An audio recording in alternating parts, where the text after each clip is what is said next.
All right, my interview with the computer repair shop repairman is coming up. A big tech's crackdown on conservatives is showing no signs of slowing. For example, Twitter Alternative, which, by the way, was up and running and doing very, very well, is in an uphill battle to get back up and running, especially after a federal judge actually refused to reinstate the site after Amazon kicked it off their web hosting service. Meanwhile, the mob, the media, continues to target news outlets. That doesn't align with their far-left radical socialism, their conspiracy theories, their hate Trump lies, even suggesting, yeah, we can censor them. We can shut them down. It's a dangerous time in this country. Take a look. If they continue to engage in lies, something that he is trying to combat, what is your communication strategy? Will you deny those networks, any interviews? I mean, what happens if they revert to form immediately?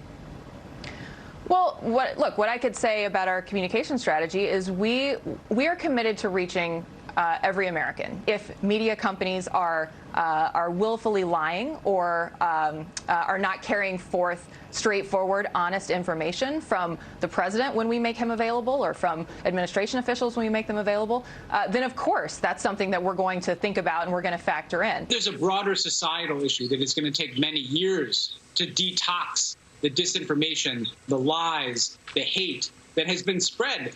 A whole segment of the American population has been radicalized. Deprogramming, re-education camps, this is chilling for the entire country. By the way, a little ironic, said on fake news CNN that lied and lied and lied about Russia, and pretty much everything else, day in and day out. Or same with any other major network, claiming to be concerned about disinformation. What is, they decided? The ones that spewed the Russia collusion hoax?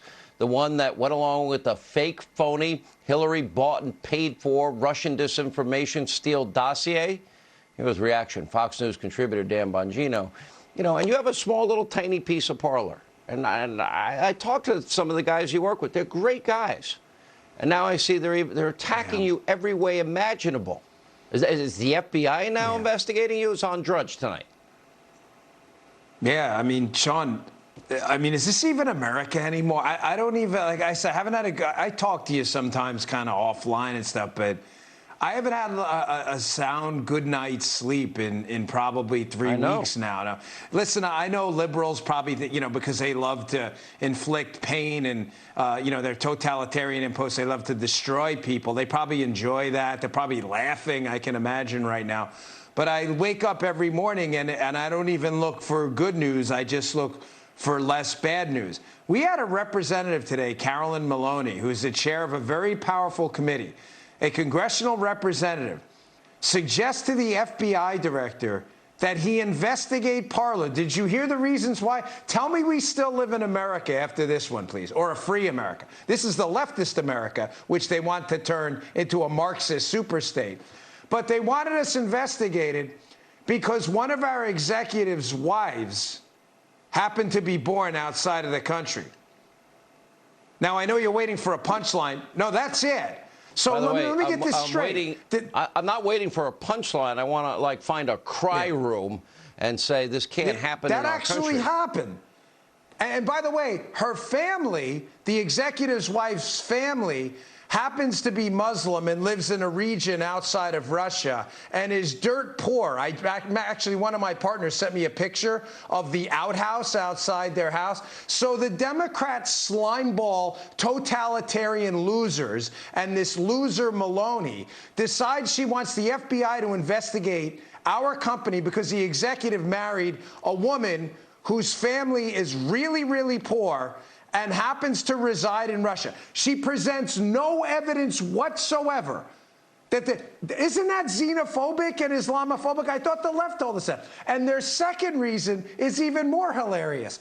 Because after they got us, the left, deplatformed from just about every company in the United States, we had to go to a multinational company to protect our website from being hacked.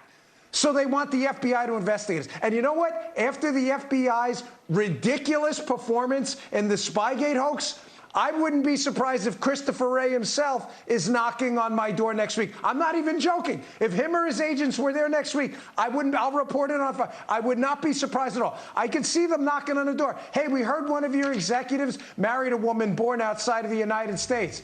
Okay, you have anything else? No, that's all we need. You guys are conservatives. We're allowed to investigate you guys. It's pathetic. This country's dead as a doornail, and liberals killed it. It's pathetic. If you think you live in a free country, you're probably a liberal or someone in the media. Silence, shut down, cancel, and harass. We'll continue, Dan, to follow it. I'm